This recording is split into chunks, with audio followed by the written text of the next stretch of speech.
So the president would like a payroll tax. He's made that very clear. The president is poised to sign a phase 4 package into law if it's reasonable and it meets a lot of demands. Very happy to hear Leader McConnell say a few things. One, that he wants this to benefit lower income Americans. And two, you have many Republicans and Democrats up on Capitol Hill agreeing that we have to have more money for education funding. Now, if we do that, we should take a very strong look at the White House's proposal for emergency relief for these schools and also education freedom scholarships, because that disproportionately helps our lower income communities, where we've got about 5 million kids across this country are in non-public schools roughly, and many of those parents have no certainty right now whether those kids are going to be able to go back to school because they may not be able to afford it. They've lost their jobs too. They're not in jobs that could be where they can telecommute, etc. They're taking other jobs. But while you as a parent want to know that your child can return safely, you also want peace of mind that where they work, the continuity can be there because you have money for that education. So 10%, we're looking at 10% of the money pretty much going to non-public schools, education freedom scholarships.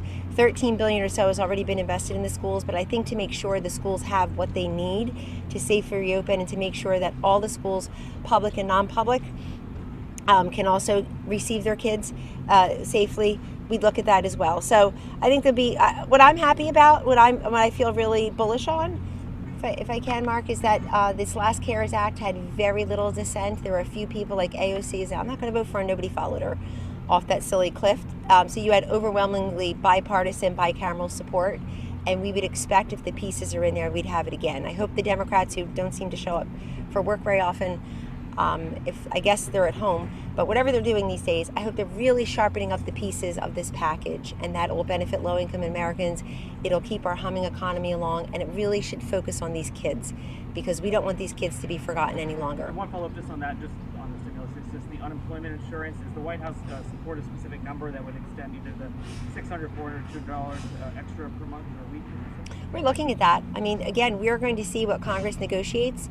We certainly have leaned all the way in terms of the president saying this is what's important to keep the economy humming, to keep these businesses online, literally and figuratively, small business formation, consumer confidence, but also maybe some of those constituencies that didn't benefit the first couple times around and need a big boost. We're also continuing to reimburse the hospitals, which is important too, through the CARES Act. It's over $100 billion. I know there are other hospitals that were not specifically COVID committed, but they reconstituted, say, their ICU unit or their operating rooms or their emergency rooms to help with COVID patients. They also are looking for some help as well. And I know HHS is on top of that, just as another example. Weijia?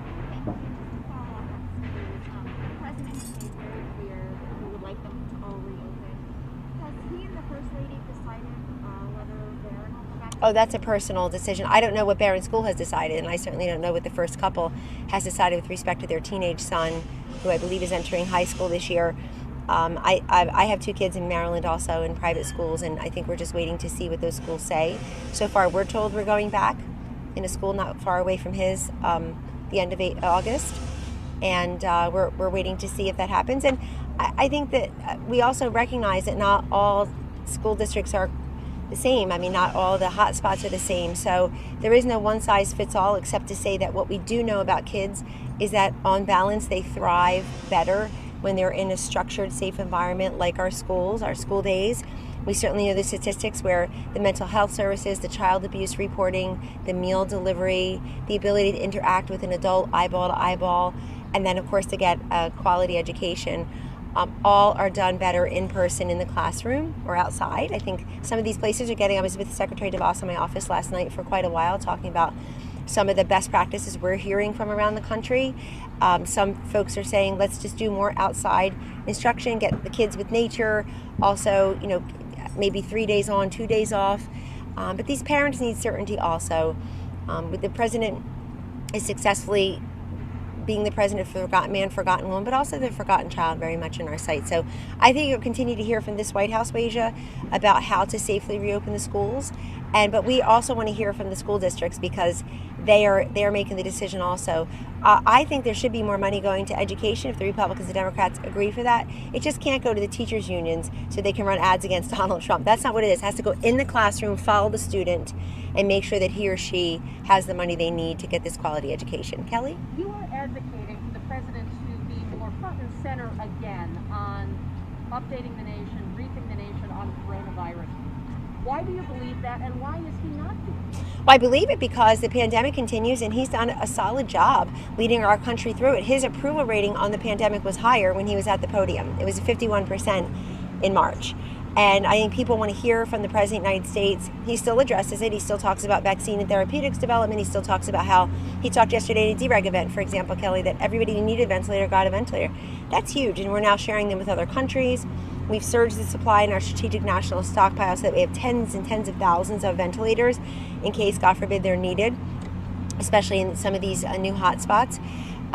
We're giving the testing capacity and the media, as you call it, not you, but the media for the testing capacity, the testing materials to the governors who are asking for it and the county officials who are asking for it. We've surged so many supplies, literally tens and tens, hundreds of millions of PPE and masks and N95 respirators and the like. So I just think the people want to hear from the President of the United States. Doesn't have to be daily, doesn't have to be for 2 hours, but in my view, it has to be. And is he hesitant to do that? Because typically he sets that agenda. He's not hesitant to do that, but also his vice president, his number two, is the head of the coronavirus task force. It is out there briefing. They've been at HHS, they've been at the Department of Education. They were up there for hours on end, and they included the scientists and the doctors and the other members of the task force, like Secretary Carson, Secretary of Labor Scalia, Secretary Mnuchin has been available. So those are also working on the economic pieces as well. But I think it's causation, not coincidence, that the president's handling of the coronavirus was higher in public opinion when he himself was addressing, again, don't need anybody up there for 2 hours, but there he was with his doctors and everybody was answering questions and presenting information when the news was very dire and very sad every day. I'm sure you felt the same way about the devastating news. The deaths were 2,000, 2,500. We're nowhere near that, thank God, and every death is a tragedy. But having the president, and when he's asked that question, he answers it readily when he gets asked about it. But and he's doing an interview with Fox News Channel's Chris Wallace for the Sunday show, I think for the full hour, so maybe he'll be asked about this and he'll answer it there too. Joe? Kellyanne, there's a new document out. It says essentially that 18 states are in the red zone. It apparently was written around the 14th of the month. And it was never published, according to the Center for Integrity, Center for Public Integrity. Why aren't documents like that publicly released? Is the White House afraid of information like that getting out? No, the White House is not afraid of information. I think we see the surge in cases and we know where the hot spots are. We've been very upfront about that. We publish many documents. Obviously, the CDC and NIH also lead in that regard in terms of talking about vaccine development and the CDC guidelines, et cetera. They're still the government agency for infectious diseases, as is NIH-AID. So those two doctors, Fauci and Redfield, are out there. They answer questions when they're asked. I don't know about that particular document, and respectfully, the Center for Public Integrity is an outside organization that I'm sure doesn't support the president's reelection. They're going to say, we're not political. Good luck, and neither is Planned Parenthood, I'm sure. But and a lot of your polling, but meaning all of you. But I don't know which document you're referring to. I only read about it, so I'd have to really take a look at that. But we release documents every day with respect to the coronavirus, and I'm not afraid of getting the information out there. I'm actually arguing that information is an elixir and information is power for the citizenry, and I think they should have more of it, if it's factual and it's evidence. And I don't know that document is. I don't know if that went through staff secretary or legal review or health review. So I'd really have to take a look at that and talk to the doctors. I haven't talked to them yesterday or today, any of them. Jordan? Kellyanne, the Vice President of last week... One more time. The Vice President of last week, there would be this updated guidance for schools reopening. Mm-hmm. Are we still expecting to see that this week? And if not, why is there a delay? It could be this week or early next week, and I happen to know that firsthand. So it'd be this week or early next week, along with additional White House events with respect to, or activities, engagements with respect to how to safely reopen schools. Okay, and when's the last time the president went to one of these coronavirus task forces? He was there with the governors not too long ago. I remember sitting in there. But remember, the head of the task force is the vice president, who, like the president, is on the ballot, is constitutionally elected. I mean, he chose his number two to head up the whole thing because he takes it so seriously. That's also why he banned travel from China, even though Joe Biden was calling it xenophobic and unnecessary, as were many others, frankly, when you're networking elsewhere. And that really saved a lot of lives. It's too bad that New York and California and places like that stayed open too long, because that sort of mitigated, especially New York City, where the mayor was, working out and taking the subway and giving restaurant and theater advice, which is so weird, in early March. But he's a weird guy doing terrible things, for the city where all four of my children were born, which we called home for a while, so that's sad. But anyway, one thing I would say, Jordan, if you could just get your pollsters who were dead wrong in 2016 to stop surveying only 24% Republicans. This country is not made up of likely voters that are 24% Republican, so if you skew the sample that way, you're going to get the skewed results you got in 2016 when your poll in late October 2016 showed Hillary 50, Trump 38. I actually was at ABC News the next day with Jason Miller and with Eric Trump. It wasn't Brad Parscale, as Jonathan Karl incorrectly notes in his books. I know how important the facts are to you guys. Fact check. But we told them we didn't believe the poll, and I thanked them for the poll because I knew it would tighten, and by that Friday it had. It was a 1-point race, and we got to say, yay, we're surging. Just get the sample right so that people don't breathlessly say, oh my God, Joe Biden's winning by 65 points when the sample is 34% Democrat, 24% Republican. It's not fair. It's not scientific. It's not legitimate. Let's not go down this path before. Again, I see other polls, NBC News, Wall Street Journal, 26% Republican. Thanks for being 2% better. Also not true. Fox News, somebody else's poll, Quinnipiac, 24%. We're just not being honest with the American people when that's done. Kellyanne, as a pollster, to follow up on that, what demographic are you looking at? Are you most interested in Oh, me always, many demographics. Well, first of all, I was going to tweet it out, but I'll wait for the anniversary of it. It was actually a CNN article, but he no longer works there, Joe. Don't worry. You're an old timer. I coined the term the hidden Trump voter in 2016 to international and national derision and ridicule. And it was like, ha, ha, ha. Walter Mondale said the same thing, and I think they'll still be hidden on Election Day. That's a real thing. And I think it's more real than ever. And it's going to look demographically even different this time than last time, because people are being silenced everywhere they go. They can't even have a conversation about politics without somebody in their circle of life, a friend, a family member, a colleague, a co-worker, somebody at their place of work, place of worship, at the bus stop, in the coffee shop. You can't even disagree with people without them coming in so hot and so full of rage. It's not worth it to you. And that's why your vote is private. That's why you go into the ballot box by yourself, or you seal the envelope and put the stamp on it and go. So I suspect, in fact, I'm pretty confident that the president calls them a silent majority. That's a more eloquent way of saying hidden Trump voter.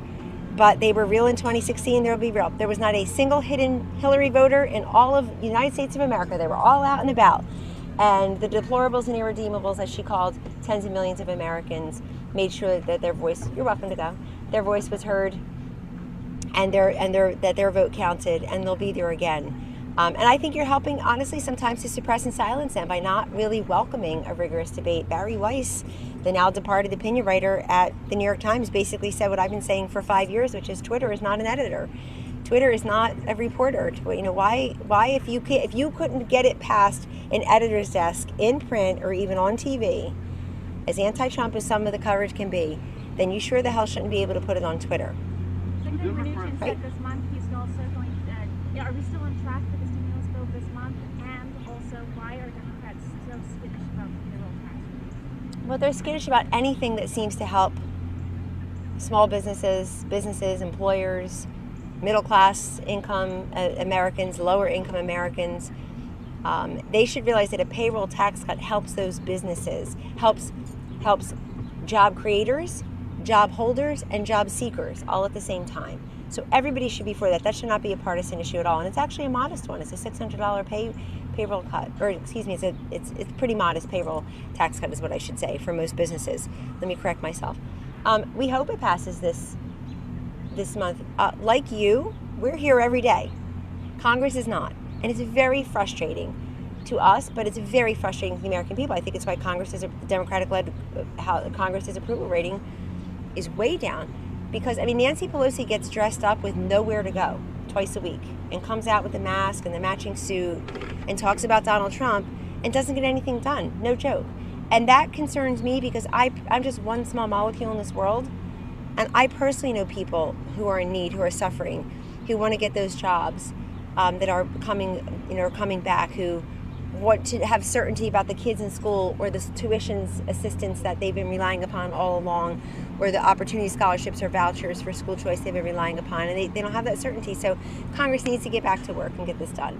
The Democrats are telling the delegates to their convention that they should do their business remotely this year. I bet. Including members of Congress. Including their candidate. Well, is there any concern over here at the White House that Republicans who are delegates going to the convention, especially members of Congress, could get sick and end up, not being able to vote or whatever? Joe, I'm concerned about anybody getting sick. Every death to me is a tragedy, and there's no doubt about that.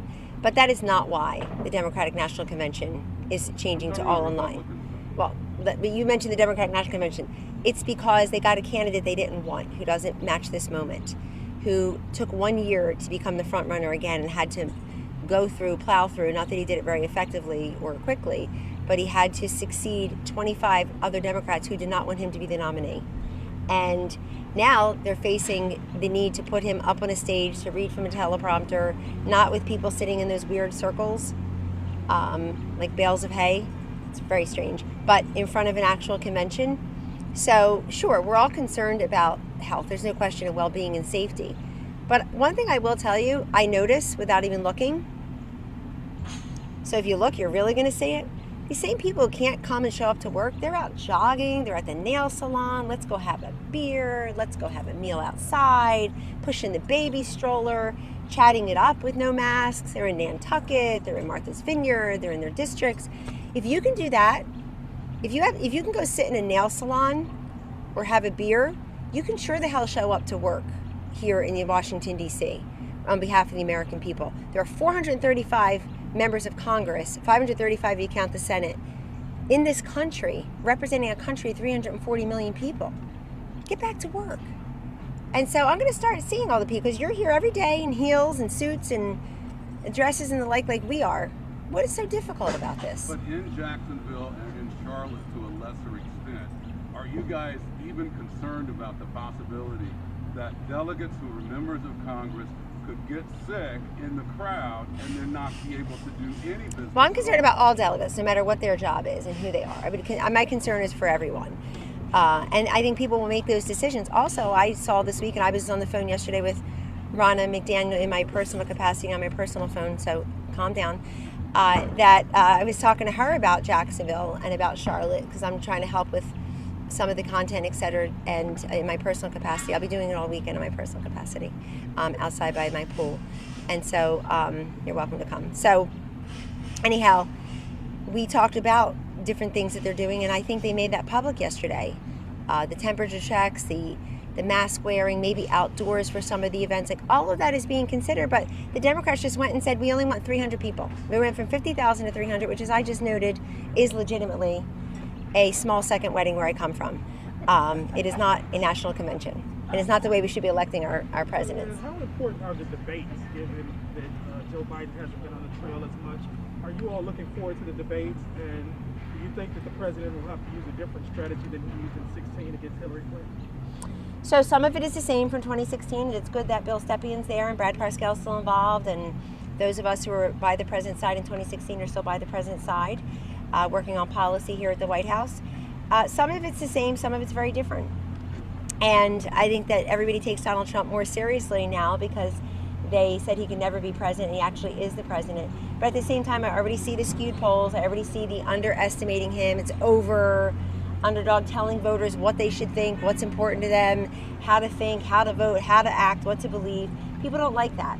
And so they will rebel against that in the ballot box or in their absentee or mail-in voting, believe me.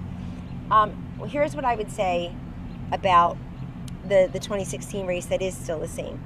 There is still this fiction of electability. You can win, you can't win. We replaced that in 2016 with a focus on the electoral college, which is how you do or don't win. And that worked. And I was very public about it every single day. I have a living, breathing video catalog. I know others absolutely knew he was going to win, but I can't find the tweet, the text, the email, or the media appearance. But I'm still looking if you guys want to help at all in your personal capacity. So some of that's still the same. It's why he's going to go visit the states. Joe Biden is going to be out in the campaign trail less than Hillary Clinton was, which is pretty remarkable because she took 5 days off before the last debate. I don't know what she was doing, but she wasn't 5, 6, 7 stops a day like Trump and Pence were. Taking that case directly to the people, doing regional and local media in those counties, in those states, which really helped them. And as for the debates, I was the only woman in the debate prep for all 4 debates, including the vice president debate in 2016. And we'll see who's involved this time because Victory has a lot of fathers and mothers. But, pardon? Sorry. But I'm telling you, he was so on it last time. And he will be so on it this time because this time it's a president who's going to talk about his vision for the second term, but also his accomplishments in the first term. When he turned to Hillary Clinton in that final debate in Las Vegas on October 19, 2016, and told her something that, frankly, I couldn't get any of my pro-life conservative candidates to say for decades. And it was his idea. And he came and he said, no, you're the extremist on abortion. You would rip that baby out of its mother's womb an hour before it was born. And the country went, ooh. And I thought, great. Stuff like that. Putting the onus on her, which is absolutely the case. They are the extremists on abortion. Look at the Democratic Party platform. Even if they have 300 people there, read every word of their party platform. It's abortion anyone, anytime, anywhere, at a time when we know the fetal development starts so much earlier, when we know you can detect a heartbeat, when we know you can know the sex of the baby, when we know the fetus feels pain early on, when we know you can do in utero surgery to correct these pre-birth maladies and have a successful pregnancy and a birth and a healthy child. We know some children are surviving out of the womb 23, 22 weeks at some. I've met some of them. We know people survive abortions. And in other words, we know so much now. And yet you have a Democratic Party platform that, like its presidential nominee, is so out of touch with science and reality and really the party and the culture. So that will be talked about in the debates. President Trump took on Hillary Clinton in all 3 debates. She looked like it was an indignity to share the stage with him. And he beat her every single time because she didn't take him seriously. Now, she's a better debater than Joe Biden. Donald Trump's a better debater than Hillary Clinton and Joe Biden. But Hillary, give her due. She's still fighting the last war, but she's a much better debater than Joe Biden. How do we know that? Well, we don't know that because we've seen Joe Biden debate anytime soon. And the last 2 presidential runs, he got about 1%. I'm being nice. I'm rounding up. He got 1%, so he didn't debate anybody except the man in the mirror. So the only reason we know he's not going to be a good debater is because he's not very fluid with a teleprompter and 50 people sitting in circles. So you sure the heck can be assured he's not going to be a good debater against Donald Trump. And the other reason is, unlike President Trump, Joe Biden's just not his own man right now. It's really sad to see this guy being yanked around by different elements of a party, especially when he beat all those people and those ideas in the primaries, that he now would be palling around with these people, Bernie Sanders, Elizabeth Warren, AOC, and adopt the ideas that he defeated in the primaries. It's very odd. Usually in a general election, they try to be more moderate and go to the middle. He's actually done the opposite. And that's how you lose an election. Have you heard anything in the personal capacity about when the president may be resuming the campaign schedule? The rally in New Hampshire, obviously we all thought last weekend. We thought maybe this weekend. Any sense of? I love the president's official events. So I think when he goes out, he was in Georgia this week, 2 days ago, and talking about NEPA. That may sound like, another government acronym, but it's so meaningful, Mark, to so many Americans who are so frustrated by consumer irritants like traffic and congestion and potholes and bridges and roads in disrepair. So usually that falls to the state and local governments, no doubt, but the federal government has a role in that. And he was there to talk about that. Hey, folks, this is infrastructure. Hey, folks, we should not be behind in years and in some cases decades on our infrastructure and our roads and our bridges. And I think NEPA is a big deal. When the president does dereg events like yesterday and you bring 3 people up to the microphone, nobody cares what their politics are. I have no idea how they voted or if they voted at all. No idea. Was he not supposed to have a person from New Jersey because, quote, the political people say it's not a swing state? Who cares? The guy said, thanks for dereg, because my grandfather's business, Cambria, that he started, I can continue. because of the dereg, and he had somebody there who had suffered under the ridiculous WOTUS rule, Waters of the United States. I mean, it's like POTUS and VPOTUS and SLOTUS and FLOTUS, and we have WOTUS. Waters of the United States was so important that it had its own rule, its own acronym like that. It was hurting property owners. And you had a guy there yesterday talking about it. You had governors talking about dereg. You had the president talking about telehealth, telemedicine, which has been a huge boon. Seema Verma, the head of CMS, told me yesterday, we're now up to, it's millions and millions. I think she said about 13 million, or we had 13,000 seniors before doing telemedicine. We now literally have tens of millions, and we want to make that permanent. Why in the world would anybody be against seniors being able to access, and rural Americans being able to access health appointments and medical care safely through the comfort and safety and privacy of their homes? That's been working well through COVID for many of them, and not just on COVID-related matters, really on most other things like their medications, and you're in there by yourself. Are you eating properly? Are you safe? Do you need anybody to come and do a wellness check? We're going to deliver your meals, etc. So that's dereg, and that's a very successful dereg also. I don't mean to be rude, but again, on the campaign schedule, any sense of when that would be? I don't know about the rallies. I also think it's incredibly important to acknowledge and appreciate that there are voters who will do anything for Donald Trump who may never come to a rally until they get a vaccine. And that's fine. They're going to be there for him. They can spend that time, instead of going to a rally, they can spend that time working over their neighbors and their circle of life. Like, don't believe the nonsense. This guy's done a great job, and here's why I'm going to vote for him, and here's why you should too. That's the best thing ever. Person to person, word of mouth, having a 7-second answer, a 70-second answer, a 7-second answer, why I support him. So the folks who would go to rallies can be spending their time doing that. Have you done research to inform that opinion that there are some supporters who won't go because of concerns? Have I done research? Well, Has the In your personal capacity. you know what I mean. Have you accessed specific information? I think Tulsa made that very clear in many ways. There were other problems with Tulsa, as I'm told, and I think it's pretty obvious, but I think that it also made clear that people who really want to support the president by saying, I'm coming to the Tulsa rally, or you've got my support, they're showing their support that way, are not going to come to a rally, but they're going to come to the voting booth. And they're going to be there to put a sign in the yard, or organize, or give $50 to the campaign or the RNC, or both. They're going to be there telling everybody, look, you don't like the tone of the tweets once in a while? Terrific. But if you like the tone of the tweets, wait till you live under socialism. You're really not going to like socialism. One more thing. Should the White House be doing periodic acknowledgments of those who have died because of COVID in some sort of a memorial type way? Some other countries are doing days of mourning. I know we've got a long way to go in this, but we haven't seen much of that other than a verbal acknowledgement. Should there be periodic days of mourning for those who have succumbed? Well, this president has said every death is a tragedy. I mean, somebody asked him in the briefing room one day how many deaths is, and he said, what? Who asked that kind of question? 0. I want 0 deaths. So obviously, we are all grief-stricken for the death and devastation. There's no question. And we acknowledge that readily. Also have talked to a number of the different families. Healthcare and other first responders have done a masterful job all throughout this, and will continue to do that. So I know what you're talking about has been discussed as well, and we'll continue to do that. The critique on the president and the event just yesterday, From? and some of the other events. From who? Well, just generally.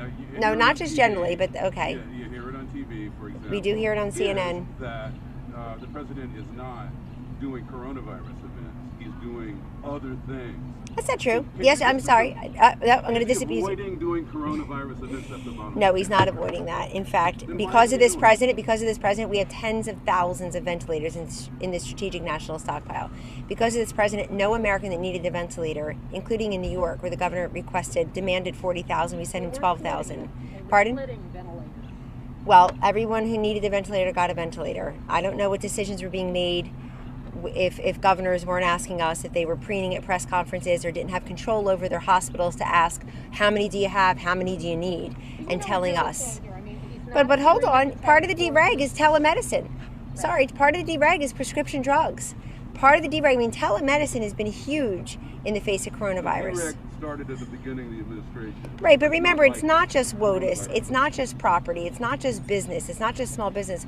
It's also public school parents who want to get their kids back in school. It's also telemedicine, like breaking down these regulations FEMA probably blew through a lot of regulations to get the vaccines, and the therapeutics would not be running at full force right now, Joe, in an unprecedented fashion, were it not for deregulation, were it not for busting through some of those rules and regulations. The FDA, NIH, I suppose, but definitely the FDA. I mean, Commissioner Hahn has talked about this. So there's deregulatory action in the face of this global pandemic that has made a difference and saved lives and mitigated a lot of damage. But Kellyanne, you've alluded to the fact that there are some in this White House who are advising the president against holding these coronavirus-focused events. Are those advisors making a mistake? I think it's important for the country to hear from President Trump, and he's not afraid to give a message of any kind, as you know. So when you ask him questions about this, he answers you. He doesn't say, oh, wait, no, Mike, where's the vice president? And, of course, we've had the briefings at also, I mean, look, the doctors are out there all the time. Dr. Fauci was at Georgetown yesterday, the day before. He's on Facebook. He's speaking readily. And I think one of the best things NIH and CDC can do right now for the country, including the guys at the top, is really crowing about this new report that this 45-person trial by Moderna and NIH has been successful in terms of the antibody going into your bloodstreams of vaccine development, because next week, July 27th, a week or so, 10 days, July 27th, it's going to be 30,000 people. So everybody should be happy, whether you give it its due in your coverage or not. Everybody should be really pleased at information like that. And the president should be talking about it. Staffers should be talking about it. Obviously, the doctors should be talking about it. So the president's not afraid to answer any question. My whole point is his approval in the pandemic was higher when he was speaking. I don't think anybody needs to be up there for 2 hours. It could be 20 minutes, it could be 30 minutes, it could be 2 questions, it could be no questions, respectfully, as long as the information is being delivered. So is it self-sabotage that he's not looking No, at that? I wouldn't say that. No, not for him. He feels like he answers the questions. Mario? Somebody, I mean, did other advisors tell him, hey, you should not have these daily briefings anymore? I won't speak about what my colleagues say. I can only speak for myself. I don't think there need to be daily in 2 hours. But the president still answers. Pardon? Yeah, but you guys were sitting, at least. I mean, you were sitting, socially distanced, but seated on your phones. That was a feat of, honestly, that was a pretty good feat. I don't know if I could. I couldn't do it in heels anyway, but Dr. Burks did. And So when will we see that first event that will be on? Well, I don't know, but We'll be here tomorrow. he obviously Some of answered. us will be here tomorrow and available. I'll pass that What on. would you envision next week, though? Pardon me? What would you envision next week? Oh, I don't know about that. I mean, obviously the president said he's going to do healthcare soon. He's doing education, reopening the schools. I mean, that is coronavirus related. He's talking about immigration. He's going to have another event about the suburbs, which is, all of that is coronavirus plus. Mario? And last question, Kellyanne. Is this kind of like a runway to outline what the president's second term agenda is? Some of these events that we're Yes, but I think the president has made clear what his vision is, and every president gets elected, reelected or not, based on their accomplishments in office, and then also the case they're making for the next 4 years. Why we can't interrupt the progress that's being made, the best economy that he built, and he's the only guy who can really reduce it. Contrast that this week, and all elections, are choices and contrast. I cannot think of a bigger contrast. Even Hillary Clinton, I was out there every day showing the contrast. Hey guys, we have a choice. It's this and that. You're not shopping the Soviet Safeway, folks. You have a choice here, and this is what it is. And now you have honestly have a bright line contrast, because Joe Biden's tax plan he released this week objectively would raise taxes, has a twice the number of Hillary Clinton, $4 trillion. An effective tax hike on 80% of Americans and businesses, rolling back all the progress. So there will be a contrast, and we will see that. And I think the president will talk about that. He'll talk about how he's the healthcare president in also surging the vaccines and the ventilators, but also surprise medical billing, transparency, insulin being $35 copay maximum for our Medicare Part D seniors, kidney health, transforming the way we deliver kidney health, the associated health plans, really restructuring and helping to strengthen the Obamacare exchanges of all things. Also, I said the associated health plans, but we also had a couple of other measures that helped get healthcare coverage for people who were left out of Obamacare, and they don't get it from their employer, they don't get it from Obamacare, they don't get it from the government, and so giving them other opportunities. I think the short-term limited duration plans is one, for example. So he's been able to do all this on healthcare. I would position him as a healthcare president as well, and ask Joe Biden why the big lie was told right here 10 years ago this past March. You couldn't keep your plan, you couldn't keep your doctor. And no, everybody doesn't have health insurance 10 plus years after Obama-Biden care passed. So, and people, they rely upon their jobs for the health coverage, which is why, and I was part of those discussions, which is why early on in this pandemic, the decision was made to make the testing free for the uninsured and then make the coverage free for the uninsured, the COVID coverage, the COVID health coverage. And then you had the major employers, Blue Cross Blue Shield, Humana, and I think United Healthcare, but you can look it up, came forward too. And they cover about a third of America. And they came forward too and said, we're going to cover the COVID expenses. Things like that are huge. And those stories will be told. Joe Biden can't compete with that. He's just going to say, but Trump. We're going to say, thanks, but Trump did all this. And he'll talk about America's place around the globe and how different it was. And China's a big issue. I've seen in lots of different polls recently, more people, particularly women, focus on China than ever before, and they're not happy. They know what happened with the virus. We weren't told the truth. We certainly weren't told the truth by the World Health Organization, which we pay close to $500 million a year to get the truth. The modest return on investment for Americans, ladies and gentlemen, we should all agree, should be getting the truth about a once-in-a-century pandemic like this from the World Health Organization. But they're mad at China. And the president will talk about how he's been the toughest on China. And he will continue to be tough on China. So his renegotiated trade deals, the 200 plus judges on the federal courts, he's going to come out with another list, he says, of Supreme Court justice, or a modified list. That was huge in 2016 for him. I know that firsthand. I haven't seen Joe Biden's list, but if you need me to scribble a couple names that I'm confidently sure he may have on the list, he may actually put Hillary Clinton on the list just to get her to stop saying she lost the last election. She's going to lose this one too. P.S. I predict she's not going to win this year either. And so I can imagine who's going to be on. He's going to appoint judges who are just going to make up the law as they go, give into political pressure, poll numbers, special interest needs. And this president has elevated and confirmed to our federal bench, 200 plus judges who are interpreting the laws it is written, not making up as they go along. So there'll be a great contrast. We will make America great again.